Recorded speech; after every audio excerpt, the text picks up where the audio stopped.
Dear Jacques, ears ringing, hands trembling, and heart pounding, I will try to inform you about my struggle on the Western Front. I started out with an optimistic attitude, but as time progressed, I became dubious that I will not make it out of this war alive. I thought I would feel nationalistic fighting for my country, but this feeling fails to exist because the fear of death overpowers it all. If I ever make it out of this war alive, know that I will come back a changed man.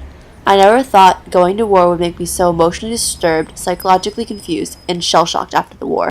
The endless deaths that I've witnessed have left petrifying memories in my mind, and also tampered with the emotions in my head. A very close companion of mine suffocated to death because of a gas attack. It was a day just like any other. I heard, "Gas, gas, quick boys." It was an ecstasy of fumbling. I'd barely fit my gas mask on time. I peered over my shoulder and saw Francis yelling out, stumbling and floundering like a man on fire. My commander told me to look away, but I couldn't help but stare. He plunged at me, guttering, choking, drowning, and seeking for help. I had no choice but to watch him die. I have to fake a smile as well as a sense of pride as I march off into battle in company with death. I have no choice to bottle up all my true emotions of fear.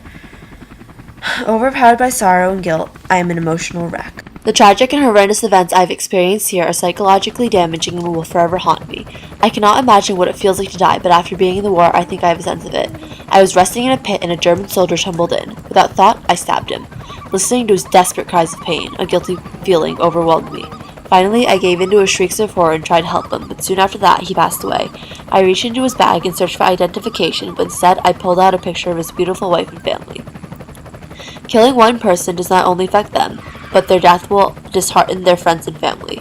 He is a man just like any other, just serving his country. What makes him any different than I?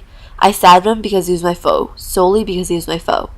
He and I very well could have been friends. Seeing his death made me realize how valuable one's life could be. My killings will forever haunt me. These trenches are absolutely grotesque. They are packed to the maximum capacity with deceased soldiers rotting on the floor.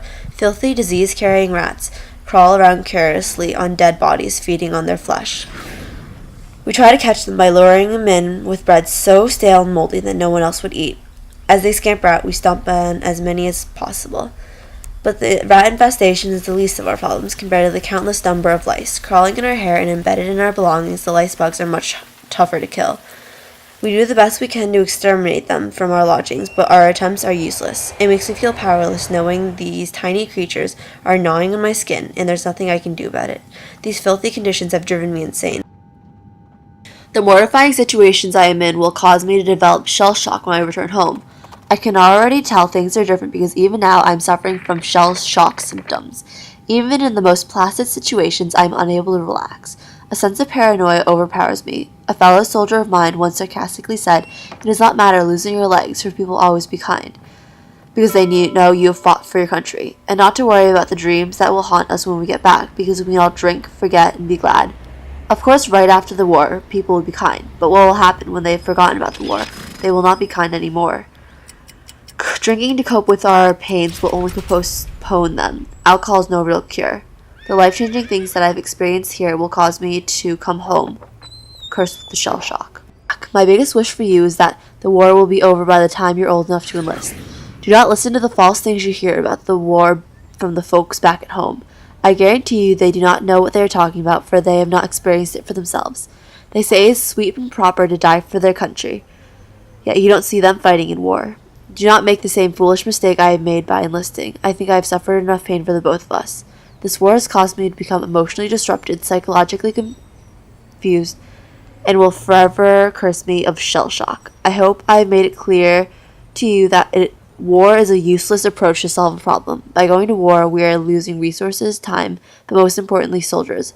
By engaging in war, we are hurting only ourselves more than any other nation. War should never be the solution to any problem because it just creates a greater one. Yours truly, Fabienne.